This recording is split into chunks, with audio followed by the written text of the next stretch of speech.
Assalamualaikum warahmatullahi wabarakatuh.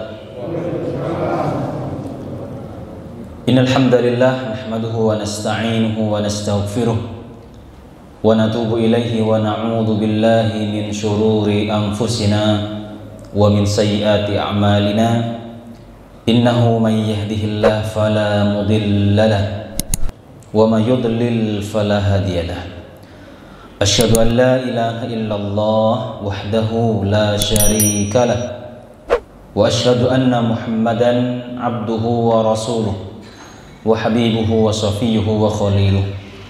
Allahumma salli wa sallim wa barik ala afdalil anbiya'i wal mursalin nabiyyina Muhammadin wa ala alihi wa sahbihi ajma'in, amma ba'd.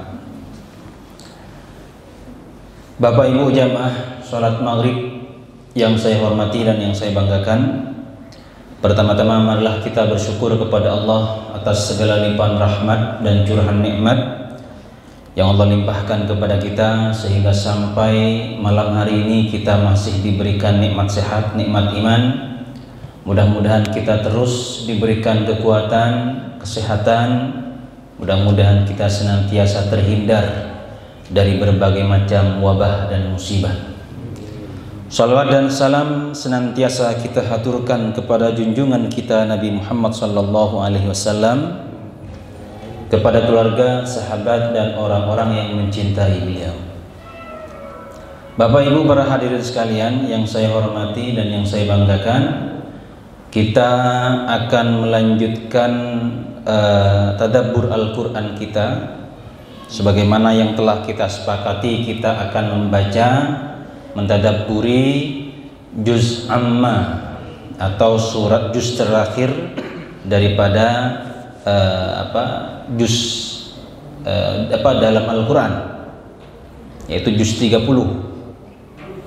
dimana kita akan malam hari ini kita akan membaca surat Al-Ikhlas.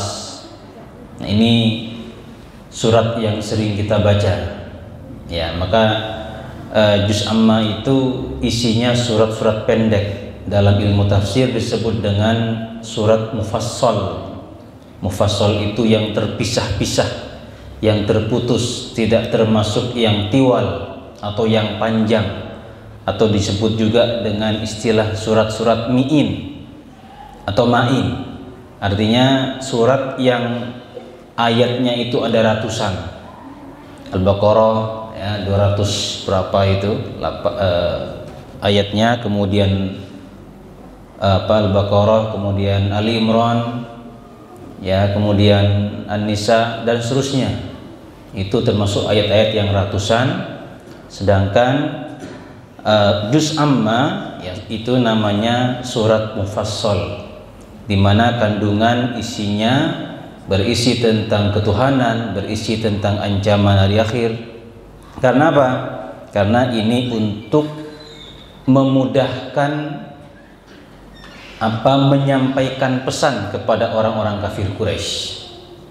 Ya, di antara surat-surat Makkiyah itu adalah surat-surat pendek. Ya, di antara ciri surat Makkiyah adalah surat-surat pendek, walaupun ada yang pendek juga Madaniyah. Bapak Ibu para hadirin sekalian yang saya hormati dan yang saya muliakan, kita kemarin telah membahas surat Al-Falaq dan surat An-Nas. Gimana? Sudah diamalkan? Sebelum tidur sudah dicoba? Jadi jangan hanya dikaji, ya, bukan hanya kita baca, ya, bukan hanya kita baca, kita pelajari, tapi bagaimana kita amalkan. Nah, tambah satu lagi nih. Nah, malam hari ini kita tambahkan ya Al-Ikhlas, Al-Falaq, An-Nas. Kita rutinkan, kita amalkan, ya, agar apa? Agar kita terhindar dari gangguan makhluk, baik jin, manusia, ataupun keburukan-keburukan yang lain. Sebelum tidur kita baca Al-Ikhlas, Al-Falaq, An-Nas, itu insya Allah tidurnya nyaman ya, sebelum tidur. Kemudian zikir pagi dibaca, sore juga dibaca. Ya, bukan semata kita ingin berlindung ya dari kejahatan-kejahatan makhluk tersebut, tetapi kita juga ingin mendekatkan diri kita kepada Allah. Itu tujuan utama, mendekatkan diri kita kepada Allah, bukan sekedar mendapatkan perlindungan. Mendapatkan perlindungan itu hanya bonus. Ya, mendapatkan perlindungan itu hanya manfaatnya di antara manfaat. Nah, tetapi yang terpenting adalah kita selalu mengingat Allah Subhanahu wa taala. Jadi yang belum mengamalkan, ayo kita mulai amalkan. Sebelum tidur dicoba, saking ngantuknya misalkan tidak sempat tiga-tiganya dibaca, tidak bisa Al-Ikhlas, Al-Falaq, An-Nas, ya sudah Al-Falaq sama An-Nas. Enggak kuat, sudah ngantuk gitu sudah. Ya, Al-Ikhlasnya saja atau Al-Falaqnya saja atau An-Nasnya saja sudah saking ngantuknya. Enggak kuat juga, sudah saking ngantuknya gitu ya sudah. A'udzubillahi minasyaitonirrajim gitu. Jangan langsung plek langsung hilang gitu ya. Paling enggak kita baca doa tidur, tapi juga minimal a'udzubillahi minasyaitonirrajim sebelum tidur. Itu juga sudah bagian dari meminta perlindungan agar kita terhindar dari gangguan di saat kita tidur. Malam hari ini kita akan membaca surat Al-Ikhlas, surat yang pendek. Kita baca terlebih dahulu a'udzubillahi minasyaitonirrajim. Bismillahirrahmanirrahim. Qul huwallahu ahad, Allahu as-samad, lam yalid wa lam yulad wa lam yakun lahu kufuwan ahad. Anak-anak insyaallah juga hafal ya, saking singkat pendek ayat ini. Tetapi ayat ini yang pendek, yang singkat punya keagungan yang luar biasa, keistimewaan yang luar biasa. Saking istimewanya ya, di antara keutamaan atau keagungan surat Al-Ikhlas ini, Nabi menyebutnya innaha la ta'dilu sulusal Quran. Sesungguhnya surat Al-Ikhlas itu keutamaannya sama dengan sepertiga Al-Quran. Ya.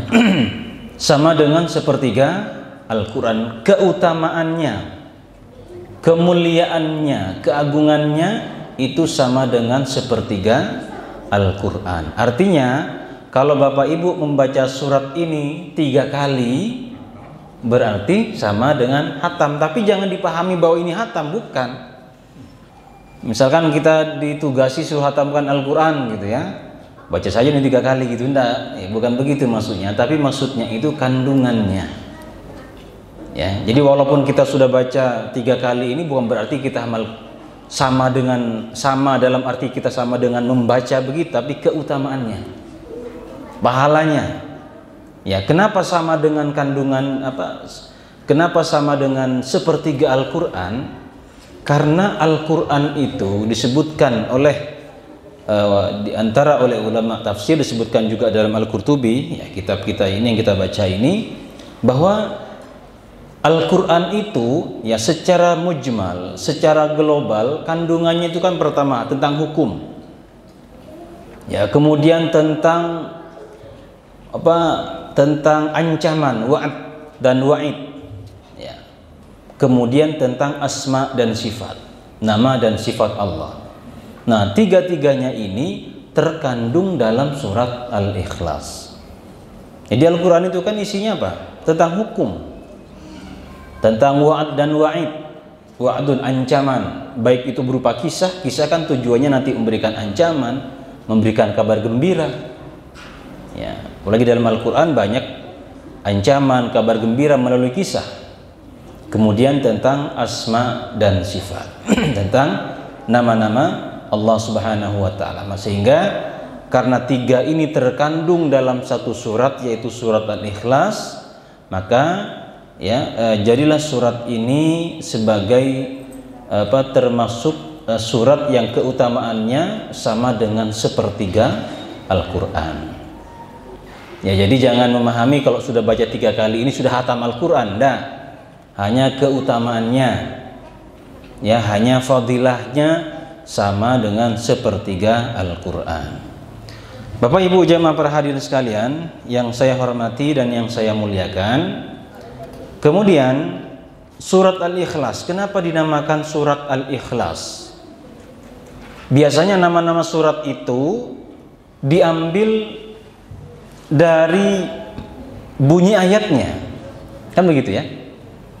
Al-Baqarah, ya, Innallah, ya, gimana suratnya, bunyi ayatnya? Allah mentahkan kepada kalian antatbahu Baqarah. Saya lupa ayatnya, kalau lagi diingat-ingat lupa. Ya, antatbahu Baqarah disebutkan tentang sapi. Ali Imran disebutkan tentang keluarga Imran. Ya, Al-Maidah ada Al-Maidahnya. Yasin ada kata Yasinnya. Ya, Al-Lahab ada Abu Lahabnya di situ. Kemudian Al-Falaq, qul a'udzu birabbil falaq. An-Nas, qul a'udzu birabbin nas. Surat Al-Kafirun, qul ya ayyuhal kafirun. Surat Al-Anfal, yas'alunaka 'anil anfal, dan seterusnya. Al-Ikhlas, mana ikhlasnya di sini? Tidak ada ikhlasnya kan? Qul huwallahu ahad, Allahus samad, alladzi lam yalid wa lam yulad wa lam yakul lahu kufuwan ahad. Di mana ikhlasnya di sini? Nah, di sini tidak nampak ikhlasnya. Namanya ikhlas tidak nampak. Kalau nampak itu bukan ikhlas namanya. Nah, jadi para ulama menyebutkan bahwa surat Al-Ikhlas itu artinya surat pemurnian. Ikhlas itu dari khulusa, yakhlusu. Ya, dari kata kerja akhlasa, yukhlisu ikhlasan. Ikhlas. Ya, ikhlas itu apa maksudnya dalam ayat ini? Maksudnya surat ini dinamakan surat Al-Ikhlas sebagai bentuk pemurnian, artinya membuang hal-hal atau embel-embel yang tidak berkaitan dengan Tuhan, ya, yang tidak berhubungan dengan Tuhan, yang tidak punya kaitan dengan Tuhan. Kita beribadah kepada Allah harus ikhlas. Artinya apa? Membuang kepentingan-kepentingan yang tidak ada hubungan dengan Tuhan. Jadi kita disebut ikhlas kalau ibadah kita semata ditujukan kepada Allah, maka itu namanya ikhlas. Maka membuang hal-hal yang tidak punya kaitan dengan Tuhan. Nah, maka surat ini juga dinamakan surat Al-Ikhlas. Artinya apa? Kita membuang hal-hal yang tidak layak, yang tidak pantas ada atau melekat pada diri Allah. Nah, maka ini disebut ikhlas. Ya. Dan juga ada yang mengatakan bahwa ini juga surat pengakuan. Namanya ikhlas, harus mengaku dengan sebenar-benarnya bahwa apa? Allahu Ahad, Allah Esa, Allah As-Samad, Allah itu tempat bergantung. Lam yalid, tidak beranak, walam yulad, juga tidak diperanakkan. Walam yakun lahu kufuwan ahad, dan Allah tidak ada yang serupa dengannya. Tidak ada yang serupa dengannya. Nah, ini kan pengakuan, dan ini tidak mungkin diakui oleh orang-orang yang tidak ikhlas kepada Allah, tidak beriman kepada Allah. Jadi perlu keikhlasan untuk mengakui ini. Nah, karena itulah kemudian surat ini disebut dengan surat Al-Ikhlas. Ya, ini juga surat pengakuan, mengakui, mengikrarkan. Orang kafir akankah mengakui ini? Tidak. Nah, maka ini disebut sebagai pengakuan. Qul huwallahu ahad. Di antara sebab turunnya orang-orang kafir itu, saya ingin menjelaskan terlebih dahulu begini. Surat Al-Ikhlas itu, ya, di antara pendapat para ulama bahwa dia surat ke-19 yang turun kepada Nabi Muhammad SAW. Ya, sebelumnya ya surat-surat yang pertama Al-Alaq 1-5, kemudian Al-Mudaththir, Muzammil, Nun, dan seterusnya. Ya. Al-Ikhlas ini dia surat yang ke-19. Ketika Al-Quran pertama kali turun, itu tidak menyebutkan Allah, ya. tidak menyebutkan Allah, tapi yang menyebutkan apa? Rabb. Iqra bismi rabbikal ladzi khalaq. Ya ayyuhal mudaththir qum fa'andir wa rabbaka fakabbir. Disebut juga di situ tidak menggunakan kata Allah, hanya Rabb. Nun wal qalami wa ma yasturun ma anta bi ni'mati rabbika. Ya, jadi pada awal-awal turunnya Al-Qur'an itu, ya, Al-Qur'an tidak menyebut nama Allah. Ya, karena apa? Orang kafir itu juga percaya Allah. Ya, tetapi kepercayaan orang kafir tentang Allah itu berbeda dengan orang yang beriman. Sampai sekarang pun orang kafir, ya mereka juga percaya, orang-orang kafir Arab tentunya ya, mereka juga bilangnya Allah. Jadi kalau misalkan insya Allah, alhamdulillah gitu, dengar di Arab ya padahal orang kafir juga, yang orang non muslim juga begitu, karena nama mereka juga Allah. Wala in sa'altahum man khalaqas samawati wal ard la yaqulunna Allah. Dalam Al-Qur'an, kalau kamu bertanya kepada mereka siapa yang menciptakan langit dan bumi, mereka akan mengatakan Allah. Ya, hanya tentang Allah, siapa Allah itu berbeda pandangan kita dengan pandangan orang kafir. Jadi pandangan mereka Allah itu punya anak, Allah itu ya apa namanya, kalau ingin menghadap atau berdoa kepada Allah itu harus melalui malaikat, harus melalui perantara. Ya, patung-patung itu perantaranya itu. Jadi mereka itu apa namanya, patung itu sebagai perantara untuk mendekatkan diri mereka kepada Allah. Nah, jadi begitu. Berbeda dengan pandangan kita orang yang beriman, para sahabat ketika itu. Nah, orang-orang kafir ya, ketika Al-Qur'an menyebut menyebut Rabb, Nabi Muhammad menyebutkan tentang Rabb ya. Kemudian orang kafir itu penasaran. Ya, ingin bertanya kepada Nabi Muhammad sallallahu alaihi wasallam, "Ya Muhammad, unsub lana rabbak." Hei Muhammad, coba sebutkan itu.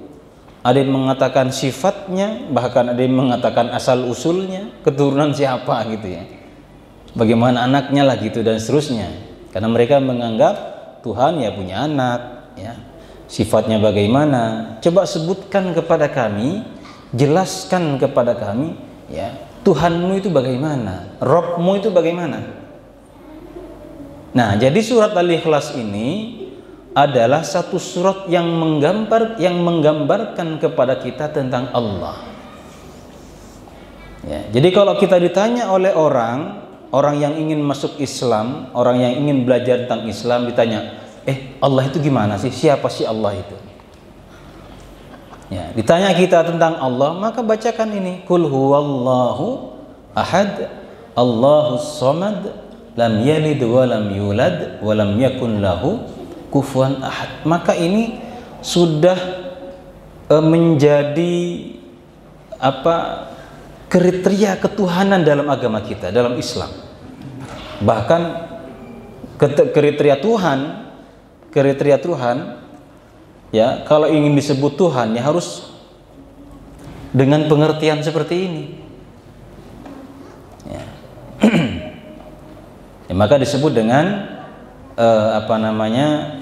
surat Al-Ikhlas, surat pengakuan. Nah, jadi orang-orang kafir itu bertanya siapa, coba jelaskan kepada kami sifat Tuhanmu atau nasab Tuhanmu atau asal usul Tuhanmu lah. Maka turunlah Qul huwallahu ahad.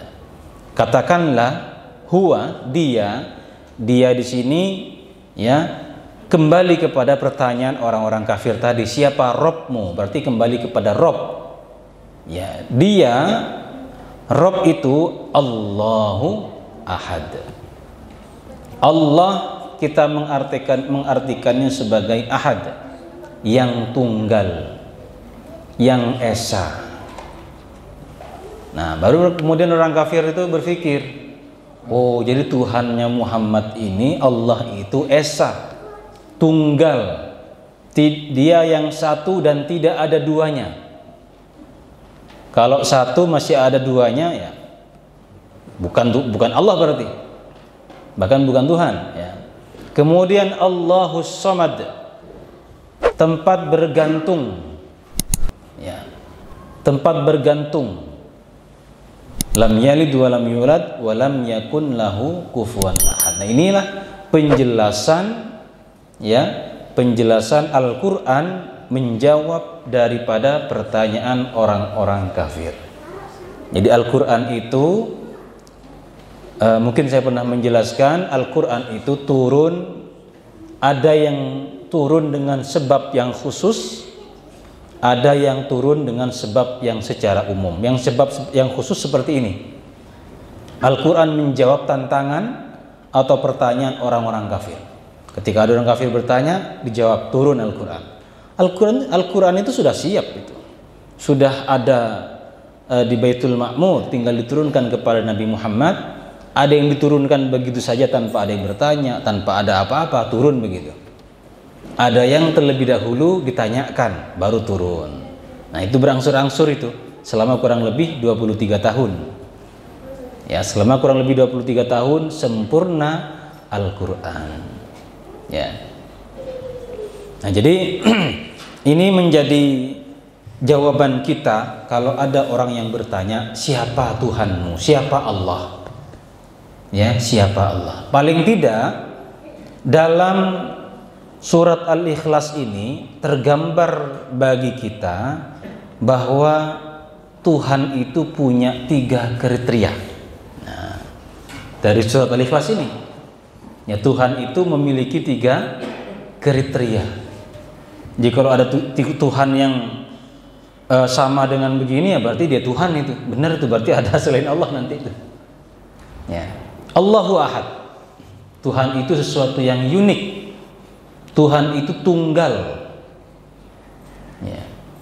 Tuhan itu esa, mesti memang Tuhan itu satu, ya. Kekuasaan yang mutlak, kekuasaan yang tunggal, kekuasaan Tuhan. Ya, kalau ada Tuhan shift malam, Tuhan shift siang, kan repot nanti, Pak. Tuhan anak, Tuhan bapak, emang ini ngurus kerajaan apa ada bapak, ada anak, menantu, mertua begitu, ya. Tuhan itu harus satu. Dia harus tunggal. Dia Al-Hayyu Al-Qayyum. Dia sendiri yang mengatur. Ya. Dia tidak dua. Dia tidak perlu bantuan siapapun. Ya. Kalau ada Tuhan, ada nanti, ya, ada Tuhan bagian ngurus, Tuhan misalkan Tuhan divisi hujan. Nah, Tuhan divisi hujan. Nah. Nanti ada Tuhan divisi angin, ya. Ada Tuhan divisi bagian ngurus langit, ada Tuhan bagian divisi ngatur rezekinya orang Indonesia, ada lagi nanti repot. Nah, begitu turun hujan, Tuhan yang bagian langit protes, kok hujan? Ini di sini masih banjir. Nah, jadi tidak masuk di akal kita. Jadi Tuhan itu sesuatu yang tunggal, esa, yang dia mampu untuk mengatur, mengurus, qiyamuhu binafsihi, itu yang disebut dengan Tuhan.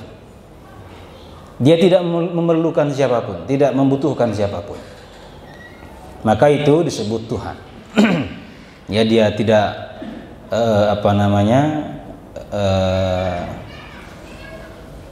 tidak memerlukan, ya, Tuhan-Tuhan yang lain, tidak memerlukan shift malam ataupun shift siang. Kemudian, ya, ya, jadi ahad itu artinya tunggal, ya, tunggal, esa, mutlak, ya, sesuatu yang absolut, ya, Allahus Samad. Nah, karena dia tunggal, dia esa, ya, maka kriteria yang kedua as-Samad, atau kita artikan Tuhan itu Tuhan itu absolut. Kalau pertama tadi apa? Unik. Tuhan itu harus tunggal, Tuhan itu harus esa. Yang kedua, Tuhan itu harus absolut, sesuatu yang mutlak. Maksudnya apa absolut itu? Ya, misalkan saya kasih contoh, saya ini kuat, saya kuat, tapi Pak Ridwan itu lebih kuat daripada saya. Nah, artinya apa? Kekuatan saya itu tidak absolut, bukan kekuatan yang mutlak. Saya kuat tapi masih ada orang yang lebih kuat daripada saya. Karena kita makhluk itu relatif. Tapi kalau Tuhan absolut, Tuhan itu maha. Nah, Allah kuat, tidak ada lagi yang lebih kuat daripada Allah. Ya. Allah menguasai kerajaannya dan tidak ada lagi yang lebih berkuasa daripada Allah. Maka itu namanya disebut absolut, kekuatan absolut, kerajaannya absolut, kemuliaannya absolut. Tapi kalau kita manusia, sesuatu yang relatif. Ya. Baik, kita manusia relatif. Ya. Kita manusia relatif. Saya misalkan nih, saya tampan. Nah, contoh ya, saya tampan. Ya, Bapak di samping saya misalkan lebih tampan. Itu kan artinya di atas langit masih ada langit. Itu manusia, itu makhluk. Nah, tapi kalau Allah, Dia yang maha kuat, tidak ada yang lebih kuat daripada Allah. Dia yang maha agung, tidak ada lagi yang lebih agung dari Allah. Dia yang maha sabur, tidak ada lagi yang sabur selain Allah. Nah, itu namanya absolut. Karena itulah Allah menjadi tempat bergantung. Ya, tempat kita memohon. As-Somad itu seperti kalau dalam bahasa makna awalnya itu seperti kalau dalam keluarga itu seperti tulang punggung yang menjadi harapan, yang menjadi tumpuan segala harapan dia. Kalau ada apa-apa, nah, itu ke dia itu. Nah, misalkan dalam keluarga dia menjadi tumpuannya, dia menjadi harapannya. Nah, itu yang kepada siapa kita mengadu, kepada siapa kita meminta, itu menjadi As-Somad namanya. Nah, tapi dalam hal ini adalah Allah. Kita ada apa-apa kepada siapa mintanya? Kepada Allah. Kita mau kehidupan dunia yang bahagia, mintanya kepada Allah. Kita perlu kehidupan yang nyaman di akhirat, mintanya kepada Allah. Kita berdoa, Rabbana atina fid dunya hasanah wa fil akhirati hasanah. Kita mau apapun, permintaan kita, permohonan kita tumpukan semuanya hanya kepada Allah. Kita limpahkan semua permohonan kita, permintaan kita kepada Allah. Meminta kepada Allah pasti kita tidak akan dirugikan. Bergantung kepada Allah pasti tidak akan dirugikan. Tapi kalau meminta, memohon, mengharap kepada sama manusia, maka lebih banyak kecewanya daripada memuaskannya. Nah, maka bukan sekedar kita membaca Allahus Samad, tapi kita amalkan dalam kehidupan keseharian kita. Yang kita perlukan adalah Allah, yang kita butuhkan adalah Allah. Nah, inilah Allah itu, Tuhan itu As-Samad, tempat bergantung. Ya. Ada Tuhan ya. Ketika peristiwa Ibrahim, ketika dihancurkan patung-patung yang disembah, berhala-berhala disembah oleh kaumnya itu dihancurkan oleh Ibrahim ya. Disisain patung yang paling besar, kemudian dikalungin kampak. Nah, disisakan itu kan Ibrahim itu ingin mengajak berpikir kaumnya ya. Ketika disidang, Ibrahim, apakah kamu ini yang menghancurkan? Oh, tanya saja ke Tuhanmu, itu Tuhan yang lebih besar ini kan ada ya. Mana mungkin dia bisa berbicara, mana mungkin dia bisa melihat, mana mungkin dia bisa melaporkan. Nah, kalau begitu kenapa kalian sembah? Kan begitu. Nah, dia ingin mengajak berpikir kaumnya. Nah, bagaimana Tuhan akan memberikan keselamatan, bagaimana Tuhan akan memberikan perlindungan terhadap dirinya sendiri saja tidak bisa menjaga, tidak bisa memberikan perlindungan ya. Nah, itulah pikiran manusia. Tuhan hasil pikiran manusia, Tuhan hasil produk pemikiran manusia, begitu ya. Fir'aun nyuruh kepada Haman, Dalam satu riwayat ya, kisah mungkin Israiliyat ya, Haman bunuh Tuhannya Musa itu. Wah, katanya begitu. Akhirnya apa? Akhirnya Haman naik ke menara paling tinggi, diarahkan panah ke atas, kemudian dipanah. Kemudian dalam kisah itu mungkin ini Israiliyat ya, karena sekedar pengetahuan, sekedar informasi, tidak ada unsur ibadah kan di dalamnya kan. Israiliyat kan, Israiliyat itu boleh ya kalau sekedar cerita, kisah, bukan dalam hukum, bukan dalam masalah akidah. Nah itu tidak apa-apa, hanya sekedar informasi kan. Apa namanya, pengaruh ke kita itu apa? Paling sekedar cerita gitu. Kemudian ketika dia arahkan panah ke atas, dilepas anak busur itu, dalam riwayat itu dikatakan malaikat kemudian menancapkan busur panahnya itu ke ikan. Kemudian ketika turun sampai di bawah, Tuhannya Musa mati, ikan. Ya, karena dia berpikir dengan cara mereka manusia. Kemudian itu yang kedua. Jadi yang pertama, Tuhan itu harus tunggal, sesuatu yang unik, tidak ada duanya. Ya. Lam yalid wa lam yulad wa lam yakun lahu kufuwan ahad. Tuhan itu apa artinya di sini? Lam yalid wa lam yulad wa lam yakun lahu kufuwan ahad. Sesuatu yang berbeda, distinct dalam bahasa istilahnya, yang tidak sama. La mathila lahu wa la nadhira lahu. Tidak ada yang serupa, tidak ada yang sama dengan Tuhan. Kalau Tuhan sama dengan makhluk, itu bukan Tuhan. Masa Tuhan sama dengan makhluk? Masa Tuhan sama dengan kita? Ada Tuhan rambutnya gondrong, nggak pakai baju. Lah ada gondrong, nggak pakai baju, orang di pasar banyak. Kan begitu. Tuhan itu distinct, sesuatu yang tidak sama dengan makhluk. Bagaimana kita menganggap Tuhan yang dia sama dengan kita, sama dengan manusia? Ya. Jenggotan, kita juga jenggotan. Tuhan jenggotan misalkan. Nah maka Tuhan itu sesuatu yang laisa kamitslihi syai'. Ya, wa huwas samiul basir atau huwas samiul alim. Ya, tidak sama dengan kita, harus berbeda dengan makhluk. Ya, kalau sama ya tidak pantas atau tidak layak disebut Tuhan. Ya. Bapak Ibu jamaah para hadirin sekalian yang saya hormati dan yang saya muliakan, walaupun dalam hal ini ya memang ada sebagian kita kaum muslimin yang memaknai ayat-ayat dalam Al-Quran terkait dengan sifat Allah sama dengan secara tekstual begitu. Misalkan Allah menyebut tangan dalam Al-Quran, kan ada ya, yadullah fawqa aydihim. Allah menyebutkan tangan, Allah menyebutkan mata, Allah menyebutkan apalagi misalkan wajah. Wa yabqa wajhu rabbika dzul jalali wal ikram.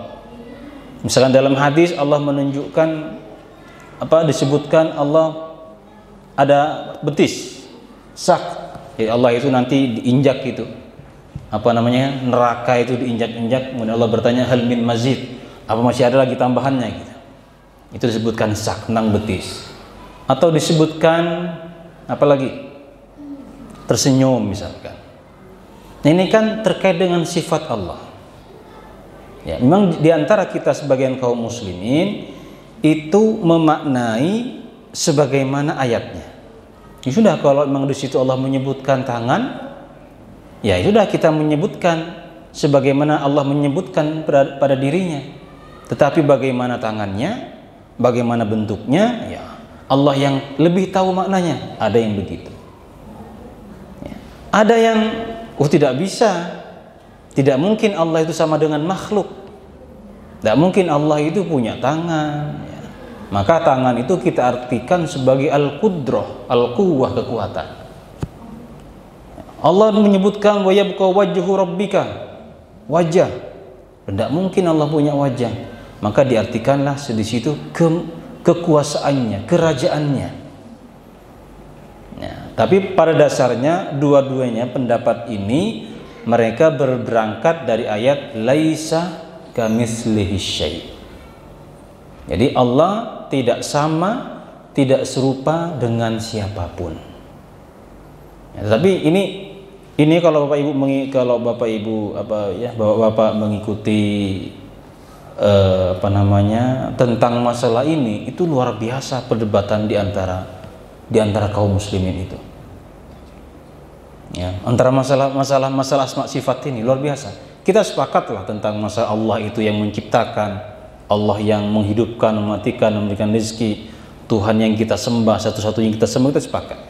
Tapi dalam masalah asma dan sifat ini, itu terjadi perdebatan yang luar biasa. Ya. Sehingga satu kelompok menuduh mereka tajsim, ya, memberikan tubuh, anggota tubuh, Allah memiliki anggota tubuh gitu. Ya, di antara mereka menuduh satunya, mereka dianggap sebagai orang yang mentakwil Al-Quran dan seterusnya. Tapi kita tidak perlu membahas itu, ya, karena pembahasannya belum masuk di sini. Nanti satu saat kita akan menjelaskan tentang masalah asma dan sifat. Intinya, misalkan ya salah satu contoh yang menjadi perdebatan yang luar biasa, misalkan contoh tentang di mana Allah. Pertanyaan di mana Allah itu pasti akan menunjuk pada tempat, kan begitu? Di mana? Nah, itu kalau udah di mana itu kan tempat itu nanti. Ada yang mengatakan Ar-Rahman 'alal arsy istawa 'alal arsy, bersemayam. Bagaimana bersemayamnya? Ya. Ada yang mengatakan duduk. Wah, kalau Allah duduk berarti Allah masih memerlukan tempat. Kalau memerlukan tempat berarti binasa, dia makhluk, hancur. Kalau dia memerlukan tempat berarti ada ruang, ada waktu, berarti itu makhluk, maka tidak pantas bagi Allah. Nah, itu perdebatan seperti ini. Ya, nanti satu saat kita akan bahas masalah asma wa sifat ketika masuk pada ayat itu. Intinya pada ayat ini bahwa Tuhan itu sesuatu yang Tuhan itu harus berbeda dari makhluknya, tidak sama dengan makhluk. Ya, laisa kamitsli syai' wa huwas samiul alim. Bapak Ibu jemaah hadirin sekalian yang saya hormati dan yang saya banggakan, sudah bunyi tadi Pak ya? Oh, peringatan pertama. Barangkali ada yang disampaikan? Saya kira itu ya, sudah masuk waktu Isya. Ya, mudah-mudahan bermanfaat untuk kita semua. Kita masih belum membahas tentang keutamaan daripada surat ini. Insya Allah kita akan melanjutkan pembahasan berikutnya, dan yang terpenting adalah kita mengamalkan. Ya, kita amalkan, baca Al-Falaq, Al-Ikhlas, Al-Falaq dan An-Nas, bukan sekedar untuk meminta perlindungan, tetapi juga niatkan untuk mendekatkan diri kita kepada Allah. Terima kasih atas perhatiannya. Mohon maaf apabila ada kekurangan dan kesalahan. Hadanallahu wa iyyakum ajma'in. Assalamualaikum warahmatullahi wabarakatuh.